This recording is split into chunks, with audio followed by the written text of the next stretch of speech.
여러분 안녕하십니까? 잘 알고 계시는 것처럼 문재인 주사파 정권이 임명했던 김명수 전 대법원장이 대한민국의 법원을 어떻게 만들어 놓았습니까? 친민주당 성향, 친문재인 성향의 정치 판사들로 알박기를 했지요. 그야말로 좌편향된 대한민국의 사법부라고 할 수 있는 이 대법원 얼마나 썩어 문드러졌습니까? 자, 박근혜 대통령 뇌물 받지 않았다. 끝까지 결백을 주장한 조희대 대법원장, 압도적 국회 통과, 노란 봉투법과 방송 3법 폐기, 민주당 한마디로 난리가 났습니다. 정성산TV 좋아요, 구독, 알림은 큰 힘이 되겠습니다. 보수 성향, 소수 의견 남긴 조희대, 대법관 때 박근혜 대통령 뇌물 받지 않아 끝까지 결백 주장. 윤석열 대통령이 대법관 출신 조희대 성균관대 법학전문대학원 석좌 교수를 새 대법원장 후보자로 지명한 것은 대표적 보수 성향 법관인 조희대 후보자를 통해 진보 편향이라 비판해온 대법원을 변화시키려는 의도로 풀이됩니다. 조희대 후보자가 국회 인준을 통과해 임명될 경우 경북 성주 출신인 김영철 전 대법원장 이후 37년 만에 대구 경북 TK 출신 대법원장이 탄생이 되게 됩니다.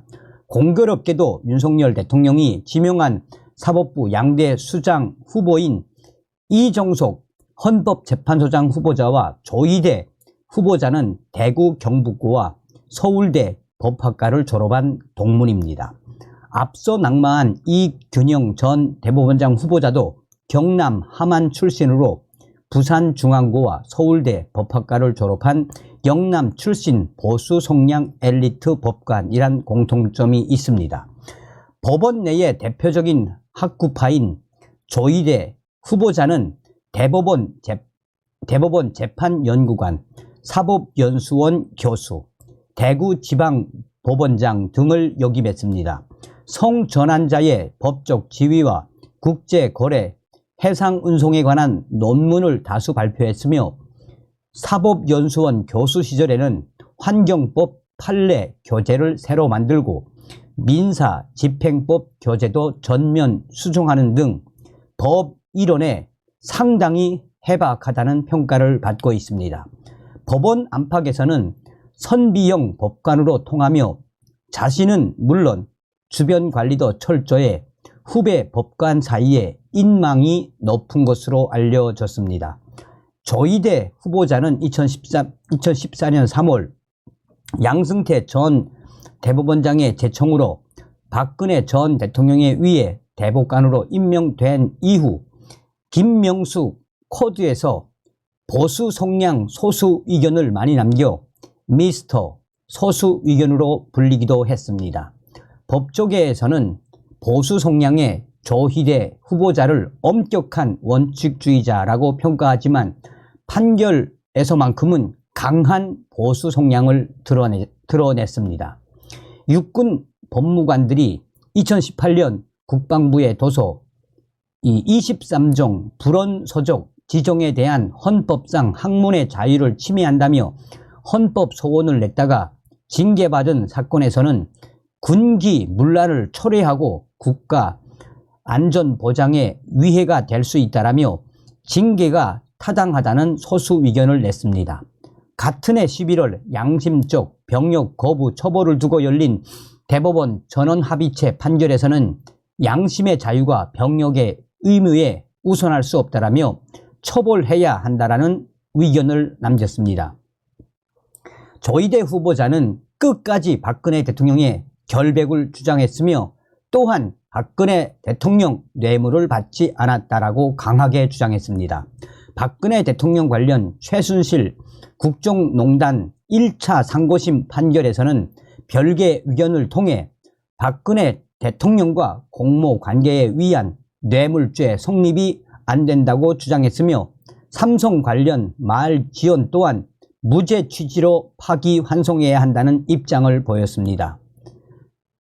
박근혜 정부 문학의 블랙리스트 사건에서는 문재인 취임 이후 청와대 캐비닛을 통해 제출된 각종 문건이 정치 보복에 악용될 소지가 있어 위법 수집 증거가 해당된다라며 전부 증거에서 배척해 무죄 취지 파기환송을 주장하기도 했습니다. 박근혜 대통령은 결백하다라고 끝까지 주장했던 조희대 대법원장 후보자. 자, 이게 이제 그전 기사였죠. 조희대 대법원장 임명한 국회 통과, 노란 봉투법, 방송 3법 폐기에 민주당 강력 반발.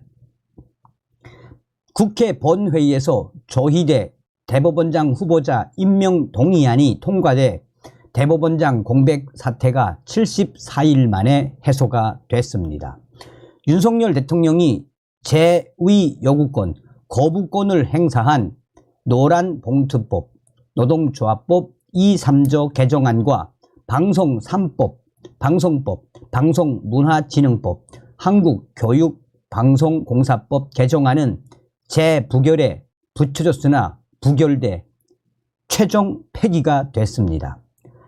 윤석열 대통령이 지명을 한 조희대 대법원장 후보자 임명 동의안은 이날 본회의 무기명 전자투표에서 재석 인원 292명 중 찬성 264명, 반대 18명, 기권 10명으로 가결됐습니다.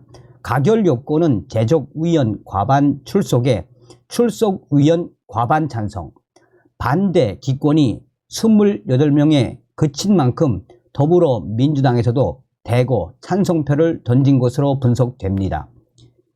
민주당은 본회의 직전 위원총회를 열고 조희대 대법원장 후보자 임명 동의안과 관련해 자율투표 방식을 전했습니다.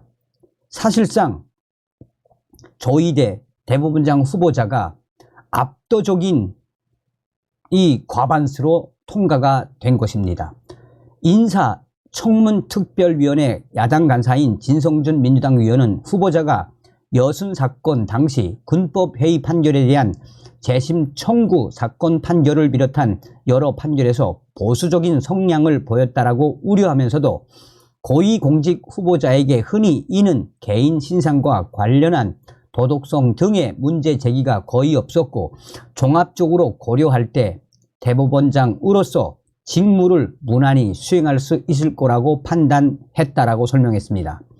이로써 김명수 전 대법원장이 지난 9월 24일 퇴임한 뒤 이균영 전 대법원장 후보자 임명 동의안이 국회에서 부결되면서 장기간 이어진 대법원장 공백 사태가 74일 만에 해소가 됐습니다. 한편 민주당이 지금 한바탕 난리가 났습니다. 윤석열 대통령이 거부권을 행사한 노란 봉투법은 재석 위원 291명 중 찬성 175명, 반대 111명, 기권 1명으로 결국 부결이 됐습니다. 방송 3법을 각각 보면 방송법 개정안과 방문진법 개정안은 모두 재석 위원 291명 중 찬성 177명, 반대 113명, 기권 1명으로 부결됐습니다. 한국교육방송공사법 개정안은 재적 위원 291명 중 찬성 176명, 반대 114명, 기권 1명이었습니다. 윤석열 대통령은 민주당 주도로 국회 본회의를 통과한 이들 법안에 대해 지난 1일 거부권을 행사했습니다. 양곡관리법과 간호법에 이어 취임 후 세 번째 재위 요구권 행사, 거부권 행사였습니다. 대통령이 거부권을 행사한 법안이 다시 의결되려면 재적위원 과반수 출석과 출석위원 3분의 2 이상의 찬성이 필요합니다. 여당의 반대로 이들 법안이 부결되자 민주당은 즉시 국회 본청 내 계단에서 규탄 대회를 열고 윤석열 대통령이 거부권을 남발하고 있다라며 강하게 비판을 쏟아냈습니다. 홍익표 민주당 원내대표는 노란봉투법과 방송 3법을 결국 대통령의 거부권과 함께 여당이 이에 동조해서 재의 과정에서 부결시켰다라며 참 비정한 대통령, 참 야박한 여당이라며 국민의힘을 향해 입법부의 자존심 대신 대통령의 신여로 전락했다라며 강하게 비판을 이어갔습니다. 임오경 민주당 원내대변인은 브리핑에서 윤석열 대통령이 국민과 계속 싸우겠다면 민주당도 더 이상 대통령에게 협조하지 않을 것이라고 했습니다. 이에 대해 국민의힘은 결국 민주당이 노란봉투법과 방송 3법 통과를 강행하더니 지금은 그야말로 발칵 뒤집어진 결과가 되었다라며 윤석열 대통령이 지명한 조희대 대법원장 후보 압도적인 국회 통과에 이어 민주당이 발의했던 노란봉투법과 방송 3법은 쓰레기로 전락했다라고 국민의힘은 강조하고 있습니다. 우리가 여기서 한 번쯤 눈여겨봐야 하는 게 무엇이겠습니까? 서두에도 말씀을 해드렸습니다만 이 조희대 대법원장님이 그동안 박근혜 대통령의 결백에 대해서 얼마나 강력하게 주장했던 분입니까? 사실상 박근혜 대통령의 이 가짜 탄핵에 대해 우리가 얼마나 많이 속았습니까? 자, 이제 윤석열 정부의 조희대 대법원장님이 탄생되셨습니다. 김명수 전 대법원장의 이 좌편향되었던 대법원 조희대 대법원장님 박살내 주시기를 간절히 바라겠습니다. 다음 시간에 뵙겠습니다. 가열차게 멸공.